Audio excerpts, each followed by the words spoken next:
Namaskaram, Hari Om to all of you.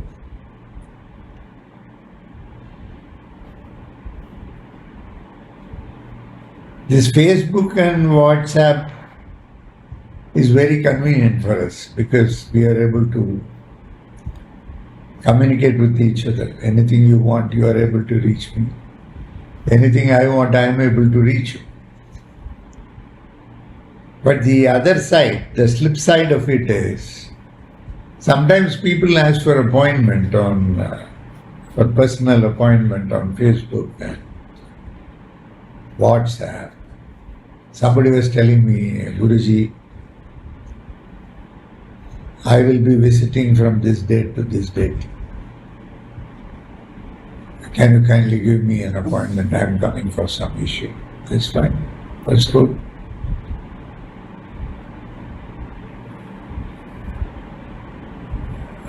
But directly asking the Guru for appointment is not proper. There is a proper channel for it. There are people for that. And you have to come through proper channel. Yes, I am always close to you and there is nothing like something you have to keep away from me. All these things are true. But there is a discipline. The discipline is you have to approach the concerned people for an appointment and they will say whether you can come on the particular date to meet me, etc. And of course, they consult with me and then I tell them they can come on this date and at this time. Sometimes what happens is when the master comes down in his level and he talks to his disciple or outsiders or followers, the natural tendency is to take advantage of the situation, taking things for granted and asking certain things. I can understand, see, your desire to meet me and talk to me and all. I don't have that kind of a time. Even if it is very important, normally I talk to two people for 2 minutes. Nothing more than that at home. Because everything is already spoken. All your problems are already coming on the Facebook. I am giving replies. Even when you ask questions, most of the questions I try to reply. Some controversial questions I may not reply. Okay. So the question is, can you take the master for granted? Just because he comes down to your level and discusses with you everything. Are you given the right to take him for granted? Definitely not. In an ashram, in a gurukulam, this is not just a group. It is a gurukulam. Where we all mingle, no doubt a lot of liberty is given to you. You can ask anything you want. You can comment anything you want. In case I find your comment very genuine, I say yes. Sometimes what you say is right.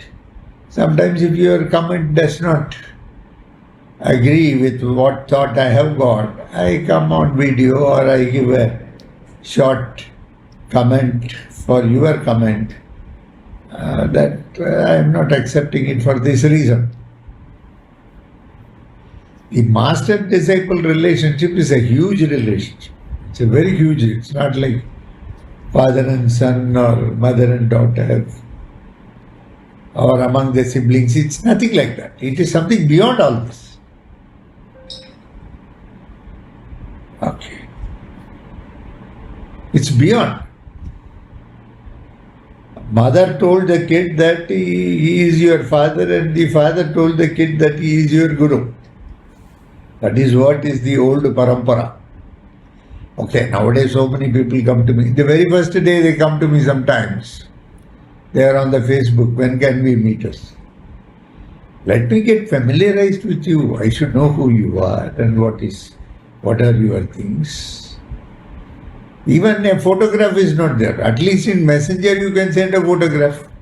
The Facebook Messenger or WhatsApp, you can send a photograph. Sir, This is my photograph. This is my original name.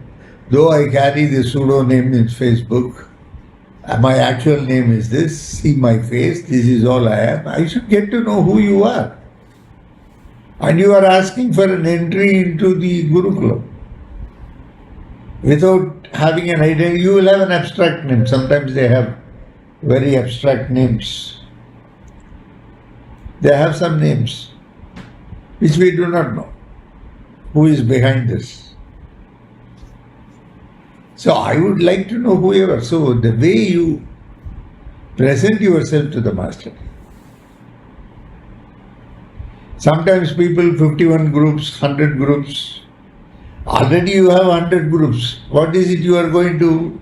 This Gurukulam is not 101 first group. I don't want it to be that way. When you are already confused enough by being in 100 groups, what are you going to do? I am not going to confuse you further because you would have been already confused enough.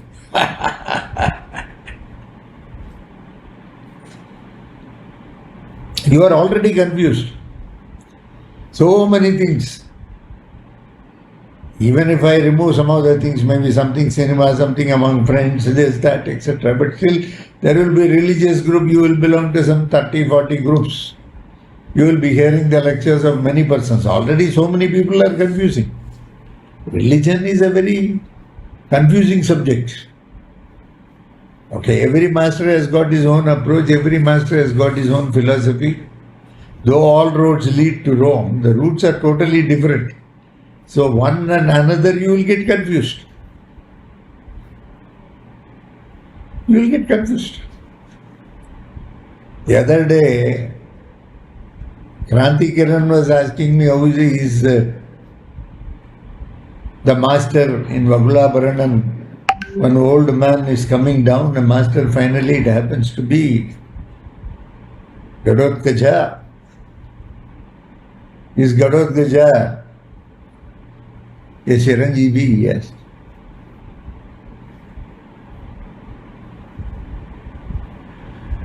Once they die in the battlefield, the spirit is available. Please remember.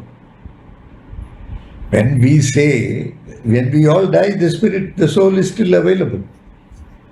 Yeah, some souls reach the Pitraloka, some souls get lost, some souls are stolen by the dark forces, some souls are still held up somewhere across the cosmos. We do not know. Okay. So Gadadgaja is one soul. When he comes down, he has the power to take any form. He has a form. From the formless, he becomes formful. That's all. That way, everybody is Chiranjeevi. Only thing you and me, we cannot take a form. Gadadgaja can do it. So, most of the time, our knowledge is very limited. We read some book, he was writing there in the comments. I have read that because of Shakti Astram which was given by Karna, which was fired by Karna. Yes, all that is right. That happened in Mahabharata. Karna had kept the Shakti Astram which was given by Indra, especially for Arjuna, because that Astram is so powerful. It will definitely hit the person. And it can be used only once. So he was holding it. Sometimes he holds certain things for a later date. Like that he was holding it. But Gadadgaja's rampage was too much. After the 14th day he was very virulent. His son died. So at that time he went on a rampage. Then finally everybody, including Drona, they convinced Karna to use the Shakti Astra. That was one arsenal available. He wanted to use that against Arjuna. Now he cannot use it. Now instead of tomorrow, think of today. We should all survive. So he used it. And Gadadgaja passed away, was killed. That man, because of his, even before death, he wanted to create a havoc in the Kaurava army. So he became very huge and fell on a big segment of Kaurava army, killing many army persons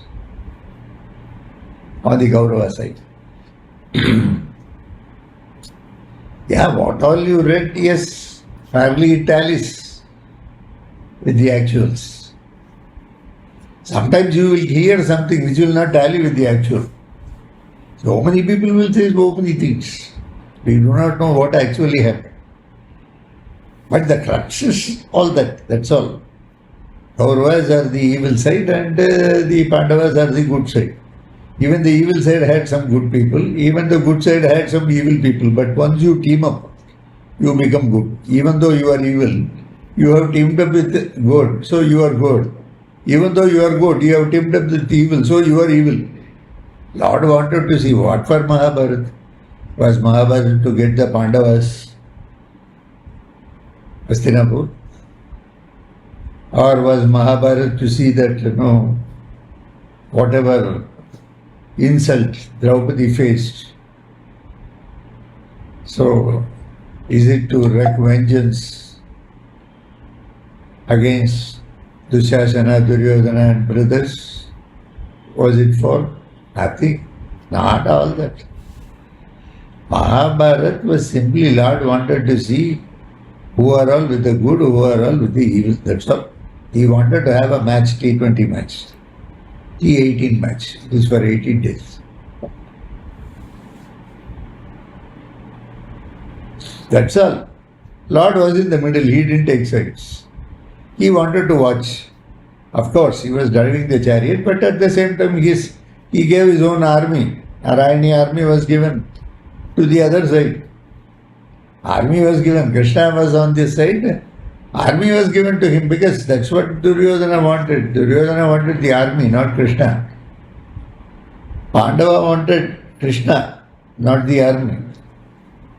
So according to that choice, Lord supplied. Okay, you want the army, you take my army. Okay, my army people, my Yadavas will fight for you. Narayani army is there which will fight for you.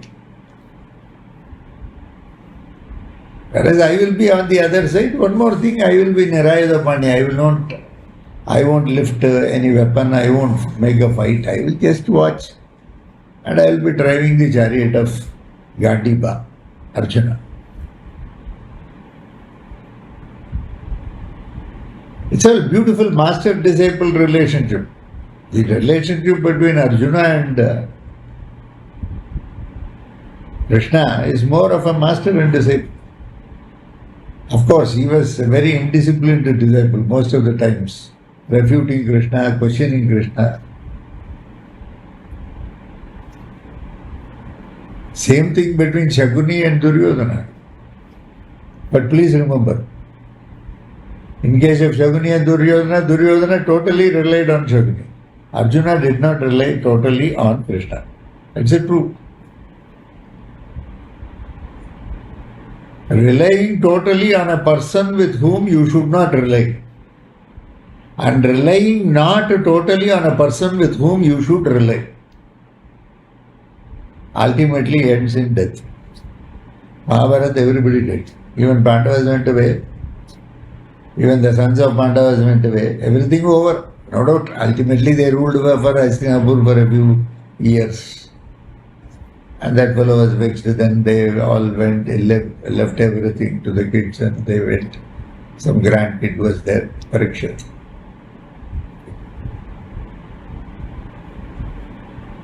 So ultimately, please remember, if you rely on the evil,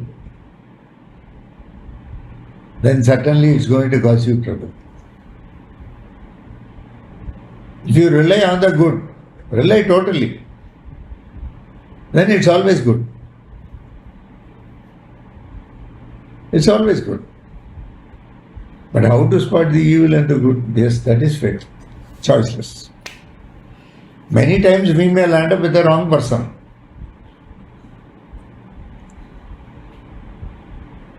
Many times. See, I was reading some newspaper report. Some fellow had put to MBBS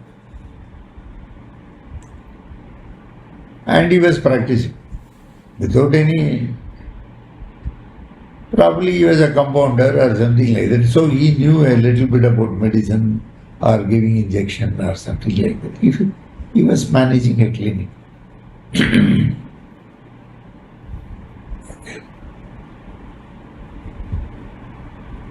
It so happened someday something happened and police could catch him. They caught him. They put him behind bars. Then he took bail. It's a bailable offense. He took bail, and the very same nursing home where they had put the lock, the next shop he took, and once again he opened another. When somebody asked him, "Why are you doing this?" See, whether I am a right fellow or a wrong fellow, I do not know. I have some 5,000 people, patients, who depend on me. They have so much faith in me.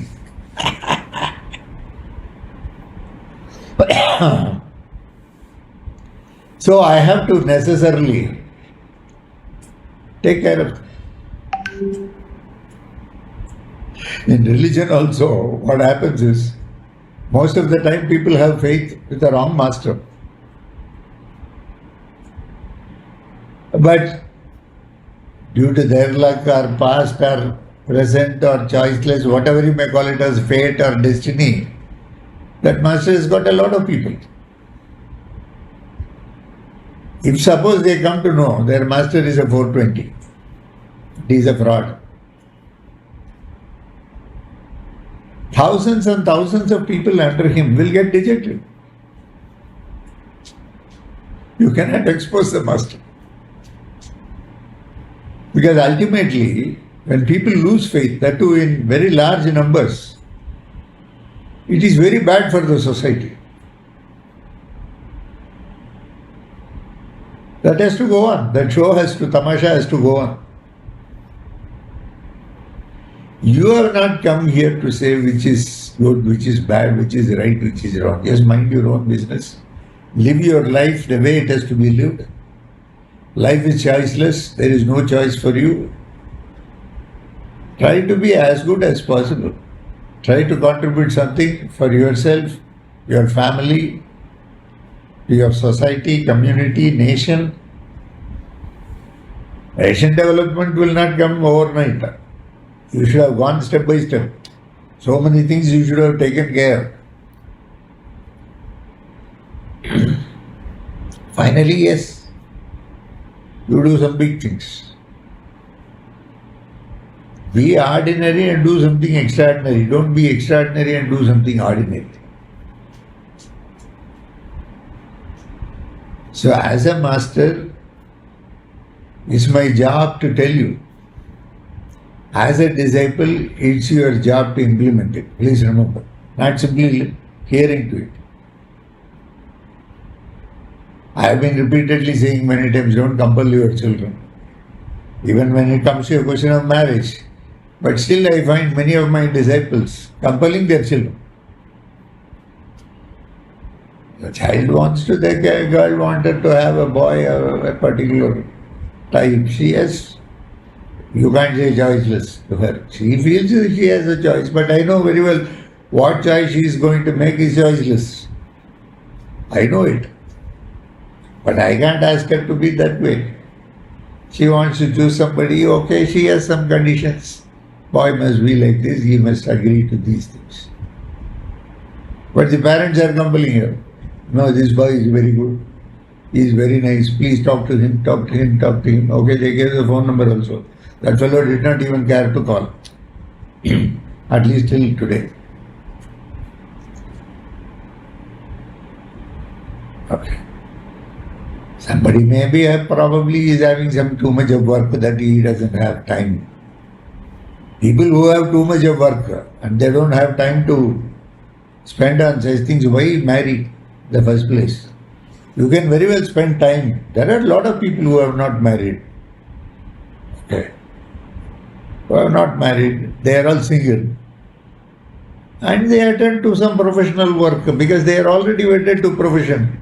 They cannot have any other commitment other than that. Like that some people are living.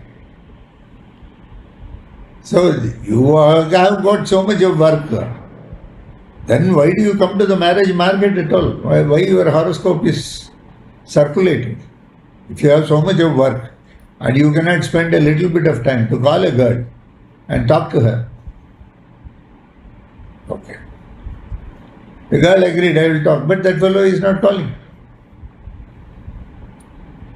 Of course, she has some conditions and probably she may say that condition. Suppose he is agreeable, fine, then not agreeable, okay, fine. You go your way, I go my way, no hard feelings. See, as far as parents are concerned, they feel it's a responsibility. Responsibility, responsibility, responsibility. Do your shift to the core. I don't say you must be irresponsible. But you are performing the marriage of your daughter or your son, not on account of responsibility, on account of your immense love for them. It's basically the love. You want them to settle in life. You want them to have a family. You want them to have some small pleasures in life. You want them to have some togetherness. That is why you want them to go ahead with a marriage. Otherwise, why you are going? Isn't it? That being the case, it's more on account of love, not responsibility. So don't use the word, it's my responsibility. It looks like, no, it's just like a machine without any lubricant. Responsibility is very harsh. It's a too big a word. It's more because of your love. Even if it's a responsibility, that is on account of driven by love. The first and foremost thing is love. Because of your love towards your children, you want them to get married, have everything in life. Understood? So don't say responsibility. Just using that word very loosely is not desirable. It's not going to be of any use.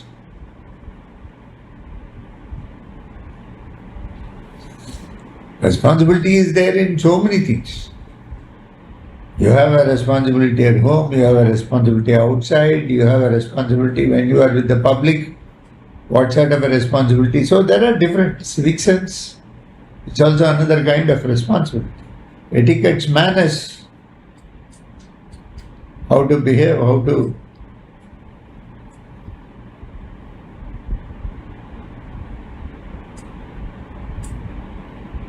Somebody I met at the airport, that fellow said, I am so and so. I am the CEO of this company. May I know who you are? I was really surprised. Somebody introducing himself and then asking, may I know who you are? And I said, I am Sridhar from Hyderabad. Now next question. No, what do you do for a living?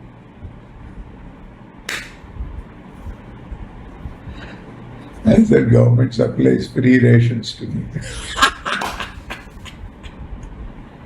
He was taken aback. Probably nobody has spoken to him like that.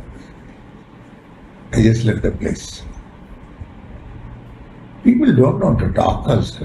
They are all well dressed, everything, all big qualifications. Qualification is not education. Qualification has got nothing to do to say that you are educated. You are just qualified. That's why they call it educational qualification, because the qualification should help you to become educated. Then you can become cultured, then you can become civilized. Even without qualification, go and see villages in India. People are more educated. They are very simple. They may not know your bombastic language of English or any other big Sanskrit and all, but they know something normal language, but the way they behave will be so polished. Who taught them? You had to be educated so many times. You had to be told so many times to be like this. This is what is etiquette. This is what is manners. That is inborn in them. You had to be groomed that way. No grooming is necessary in their case. It comes in the family. So being qualified necessarily doesn't make one educated. You understood? Very nice. Tomorrow is day after tomorrow, I'm sorry. 4th of May 2023. We are celebrating the Nrsimha Jayanti at Nrsimhavadi. No doubt I intend leaving tomorrow to Ahobilam. Of course, I'm going to be only a spectator. Raghuvajar and team will be doing the entire thing. But I will be available at Nrsimhavadi. So those who can come. Those who cannot come, we pray for you all. Don't worry about it. God bless you all. Thank you very much. Meet you some other time. Thank you.